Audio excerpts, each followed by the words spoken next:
Assalamu alaikum everyone. Welcome back to the second part of the microcirculation chapters video.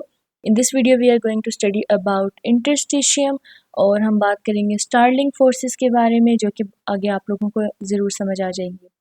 So what is interstitium? Interstitium होता है हमारी जितनी भी body है ना उसके अंदर 1/6 पार्ट जो हमारी टोटल बॉडी का मतलब टोटल बॉडी की जितनी भी स्पेसेस है ना उनमें से 1/6 वॉल्यूम सारा इंटरस्टिशियम होता है. इंटरस्टिशियम होता क्या है कि हमारे पास फॉर एग्जांपल यहाँ पे कोई भी मेरी ब्लड वेसल पड़ी हुई है, साइड पे मेरे ब्लड सेल्स पड़े हुए हैं, ठीक है, और यहाँ पे एक्सचेंज भी इनमें हो रहा होता है ब्लड वेसल्स में से और सेल्स में से. लेकिन इसके दरमियान की ये जो सारी स्पेस है ना, ये सारी स्पेस ब्लड वेसल और सेल्स के दरमियान की स्पेस सारी, इसको हम कहते हैं इंटरस्टिशियम. ठीक है, आप लोगों को बात समझ आ गई. और ये जो इंटरस्टिशियम है ना, इसके अंदर जो फ्लूइड प्रेजेंट होता है उसको हम कहते हैं इंटरस्टिशियल फ्लूइड. ठीक है, fluid in the spaces is known as in interstitial spaces is known as interstitial fluid. और ये फ्लूइड आता कहाँ से? ये फ्लूइड आता है ये जो हमारी ब्लड वेसल के अंदर जो जितना भी कंटेंट प्रेजेंट है वो फिल्टर होके या डिफ्यूज़ होके इंटरस्टिशियल स्पेसेस के अंदर आ जाता है. अब जो इंटरस्टिशियम है ना उसके अंदर दो स्ट्रक्चर्स पड़े होते हैं. एक तो उसके अंदर कोलेजन फाइबर्स होते हैं जो उसको स्ट्रेंथ प्रोवाइड करते हैं, और दूसरा हमारे पास प्रोटियोग्लाइकेंस के फिलामेंट्स होते हैं जो कि वहाँ जिसके अंदर 98% हाइलोरॉनिक एसिड होता है और जो कि क्या बनाते हैं, एक फाइन मैट बना रहे होते हैं. ठीक है, एक मैट बना रहे होते हैं प्रोटियोग्लाइकेंस और कोलेजन फाइबर्स उसके ऊपर इस तरह के फाइबर्स पड़े हुए होते हैं और ये क्या कर रहे थे, हमारे इंटरस्टिशियम को सपोर्ट और स्ट्रेंथ प्रोवाइड कर रहे होते हैं.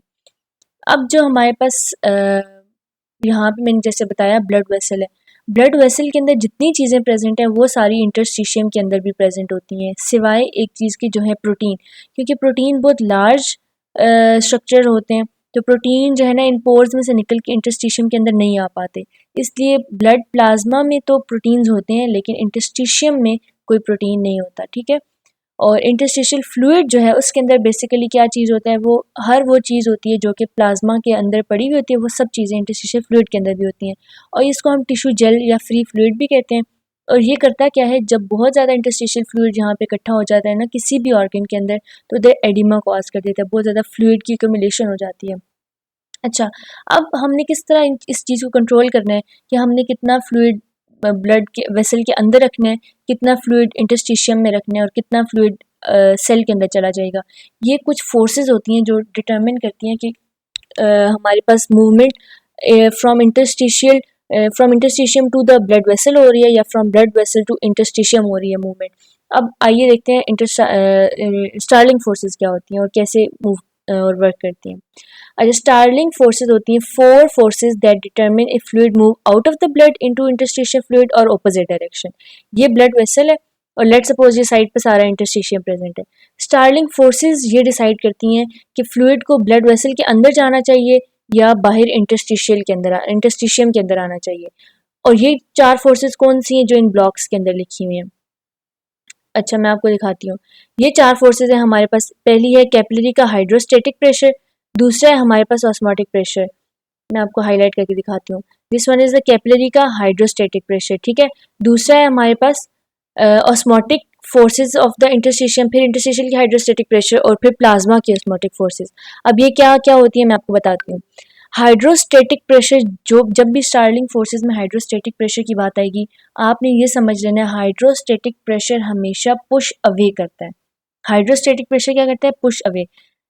हम यहाँ पे लिख लेते हैं हाइड्रोस्टेटिक प्रेशर क्या कर रहे हैं हमारे पास, हाइड्रोस्टेटिक प्रेशर हमेशा करता है पुश अवे, HP से याद रखें. और जो हमारे पास ऑस्मोटिक प्रेशर है ना, ये हमेशा क्या करता है, ये ऑपोजिट डायरेक्शन में पुल करता है. ये आपको भी समझ आएगी, वेट. अच्छा, अब जब हाइड्रोस्टेटिक प्रेशर कैपिलरी के अंदर ज़्यादा है ना तो ये क्या करेगा, पुश अवे करेगा. पुश अवे का मतलब है कि कैपिलरी के अंदर से जो चीज़ है उसको बाहर निकाल के इंटरस्टिशियम में भेज देगा. बात समझ आ गई? ये था कैपिलरी का हाइड्रोस्टेटिक प्रेशर. अब हम देखते हैं अगर इंटरस्टिशियम में हाइड्रोस्टेटिक प्रेशर हो तो क्या होगा. इंटरस्टिशियम के अंदर अगर हाइड्रोस्टेटिक प्रेशर होगा तो हाइड्रोस्टेटिक प्रेशर हमेशा पुश अवे करता है ना, तो ये क्या करेगा, ये पुश अवे करेगा और निकाल के किसको दे देगा, अंदर की कैपिलरी को दे देगा. ठीक है, हाइड्रोस्टेटिक प्रेशर ने इंटरस्टिशियम से चीज़ को निकाल के कैपिलरी के अंदर दे दिया. दोनों हाइड्रोस्टेटिक प्रेशर आपको समझ आ गए. अब हम आते हैं ऑस्मोटिक प्रेशर के ऊपर। ऑस्मोटिक प्रेशर हमेशा एक पुलिंग फोर्स के तौर पे एक्ट करता है। फॉर एग्जांपल अगर यहाँ पे हम बात करें ना इंटरस्टिशियल ऑस्मोटिक प्रेशर, ये बाहर इंटरस्टिशियम है। अगर इंटरस्टिशियम का ऑस्मोटिक फोर्सेस ऑस्मोटिक प्रेशर ज़्यादा है ना, इट मीन्स कि ये पुल करेगा अपनी तरफ, ठीक है, पुल टूवर्ड इटसेल्फ। तो ऑस्मोटिक प्रेशर क्या करता है, ऑस्मोटिक प्रेशर करता है पुल टूवर्ड इटसेल्फ, हाइड्रोस्टैटिक प्रेशर करता था पुश अवे, ठीक है, ये पुश अवे करता है और ऑस्मोटिक प्रेशर पुल टूवर्ड इटसेल्फ। तो जब यहाँ पे हमारे पास इंटरस्टिशियल का ऑस्मोटिक प्रेशर ज़्यादा होगा तो ये पुल टूवर्ड करेगा, तो यहाँ के अंदर का कंटेंट निकल के इंटरस्टिशियम में आ जाएगा। बात समझ आ गई। अब हम बात करते हैं प्लाज्मा की ऑस्मोटिक प्रेशर की। अगर प्लाज्मा के अंदर ऑस्मोटिक प्रेशर ज़्यादा होगा तो ये क्या करेगा, ये करेगा पुल टूवर्ड इटसेल्फ। तो जब ये पुल टूवर्ड करेगा तो बाहर की सारी चीज़ें, सारा कंटेंट जो है ना इंटरस्टिशियम का आ जाएगा प्लाज्मा मेम्ब्रेन के अंदर। बात आप लोगों को समझ आ गई है। इट्स वेरी इजी कॉन्सेप्ट लेकिन बहुत ही ज़्यादा इंपॉर्टेंट कॉन्सेप्ट है। अच्छा अब देखिए अंदर क्यों ये क्यों पुल टूवर्ड इटसेल्फ कर रहा होता है, क्योंकि जो प्रोटीन्स पड़ी होती है ना यहाँ पे वो एक ग्रेडियंट बना देती हैं जिसकी वजह से बाहर की चीज़ें उस प्रोटीन के पास आना शुरू हो जाती हैं। अब जो हमारी कैपिलरी है उसके अंदर एल्ब्यूमिन होता है, ग्लोबुलिन होता है, फाइब्रिनोजेंस होते हैं। ये सारी प्रोटीन्स जब इसके अंदर पड़ी हुई है कैपिलरी के अंदर, तो वो एक किस्म का ऑस्मोटिक फोर्स प्रोवाइड करेंगी जो कि पुल टूवर्ड करेगा और बाहर का सारा मटेरियल उन प्रोटीन्स के पास चला जाएगा।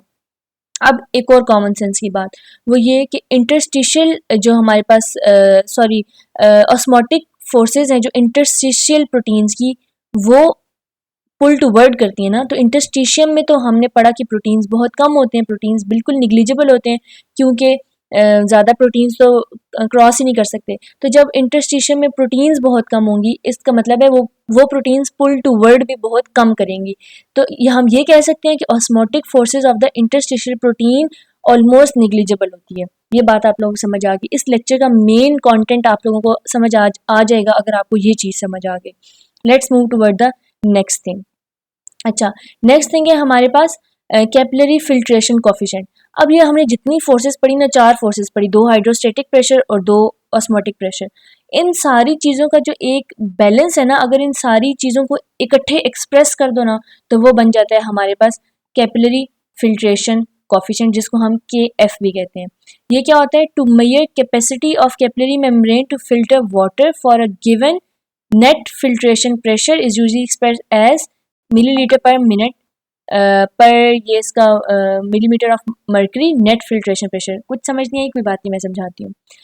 बात ये है कि हमारे पास जब कोई भी कैपिलरी है ना उसके अंदर से फिल्टर हो रही है, चीज़ें फिल्टर होके आ रही हैं, या तो इंटरस्टिशियम से प्लाज्मा में जा रही हैं या प्लाज्मा से निकल के इंटरस्टिशियम में आ रही हैं, ये चीज़ें फिल्टर हो रही हैं।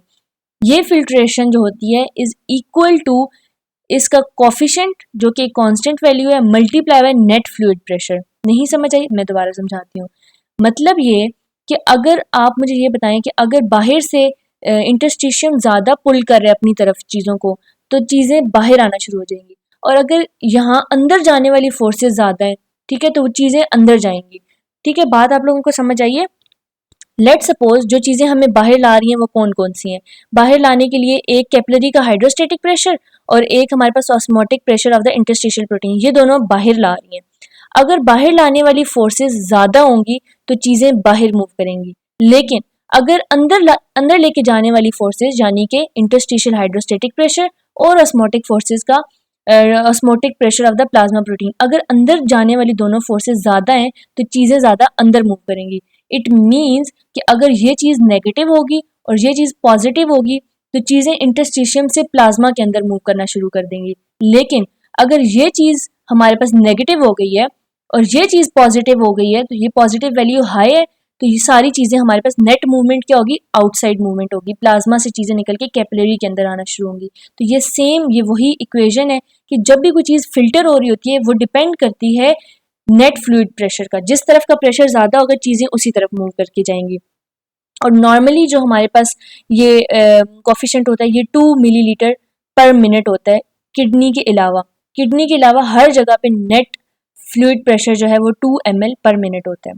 अच्छा अब हम देखते हैं स्टार्लिंग इक्विलिब्रियम क्या होता है। ठीक है, अभी हमने स्टार्लिंग फोर्सेस देखी थी, तो स्टार्लिंग फोर्सेस का इक्विलिब्रियम कैसे मैनेज होता है। देखें बात ये है कि हमारे पास दो चीज़ें हैं, या तो फ्लूइड फिल्टर होके आउटवर्ड जा रहा है या तो फ्लूइड वापस आ रहा है। दो ही बातें हमने डिस्कस की। अगर अब देखें कोई भी आर्टरी है, आर्टरी से कैपिलरी बनेगी, कैपिलरी से आगे वेन बनेगी। आर्टीरियल एंड पे क्या करता है कि फ्लूइड निकल के बाहर आ जाता है। ठीक है, कोई भी आर्टरी है ना, लेट मी ड्रॉ इट, कोई भी आर्टरी है ना, ये अगर मैं आपको दिखा रही हूँ, ये इसका आर्टीरियल एंड है। आर्टीरियल एंड पे क्या होता है कि फ्लूइड सारा निकल के इसमें से बाहर आएगा। बाहर आ जाएगा तो क्या होगा कि यहाँ पे सारा वो फ्लूइड पड़ा हुआ है, ठीक है, ये सारा फ्लूइड पड़ा हुआ है। लेकिन अब इस फ्लूइड ने इधर ही तो नहीं रहना, ये वापस चला जाएगा। जब इधर गैसेस एक्सचेंज हो गया, कैपिलरीज के अराउंड सारा काम हो गया, तो अब ये क्या करेगा, वीनस एंड पे जाकर ये फ्लूइड वापस एंटर हो जाएगा उस वेन के अंदर या उस वेसल के अंदर। ठीक है, ये बैलेंस हो जाता है, जितना बाहर आया उतना अंदर चला गया। लेकिन स्लाइट डिसइक्विलिब्रियम यहाँ पे हो जाता है, जितना बाहर आता है थोड़ा सा बाहर ही रह जाता है, बाकी सब अंदर चला जाता है। अब ये जो थोड़ा सा बाहर रह गया ना, इसको कहते हैं स्लाइट डिसइक्विलिब्रियम।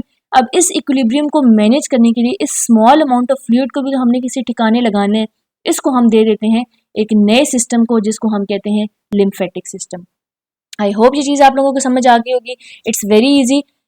फ्लूइड जितना बाहर निकल रहा है आर्टीरियल एंड से, वो चला जाता है वीनस एंड से दोबारा अंदर। लेकिन कुछ फ्लूइड बाहर रह जाता है जो कि लिम्फेटिक सिस्टम में एंटर हो जाता है, और वो लिम्फेटिक सिस्टम आगे उसको लिम्फ बना के और आगे लिम्फेटिक सिस्टम के थ्रू आगे जो भी उसका प्रोसेस है, जो कि हम नेक्स्ट वीडियो में देखेंगे, वो उस प्रोसेस की तरफ लेके चला जाता है। ठीक है, ये बात आप लोगों को समझ आ गई। सो अभी तक हमने क्या बात की, हमने बात की कि इंटरस्टिशियम क्या होता है, इंटरस्टिशियम का हमने कंटेंट देखा, उसके अंदर क्या क्या चीज़ें होती हैं। स्टार्लिंग फोर्सेस के बारे में मैंने 4 फोर्सेस बताई, that are very very very important forces, वो आप लोगों को पता होनी चाहिए। और उसके बाद एट द एंड जो है हमने इक्विलिब्रियम देखा, और जो इक्विलिब्रियम से स्लाइड डिसइक्विलिब्रियम में चीज़ आ गई, वो किधर चली जाती है, वो इंटरस्टिशियल लिम्फेटिक सिस्टम में एंटर हो जाती है। नेक्स्ट बात आ जाती है आपकी लिम्फेटिक सिस्टम की, जो कि हम डिस्कस करेंगे नेक्स्ट वीडियो में। So stay tuned for the third part of the microcirculation and the last part of the microcirculation, that is the lymphatic system. So thank you very much. अगर आप लोगों को अभी तक ये चीज़ें समझ आई हैं तो प्लीज़ सब्सक्राइब द चैनल। मिलते हैं नेक्स्ट वीडियो में। Thank you very much. अल्लाह हाफिज़।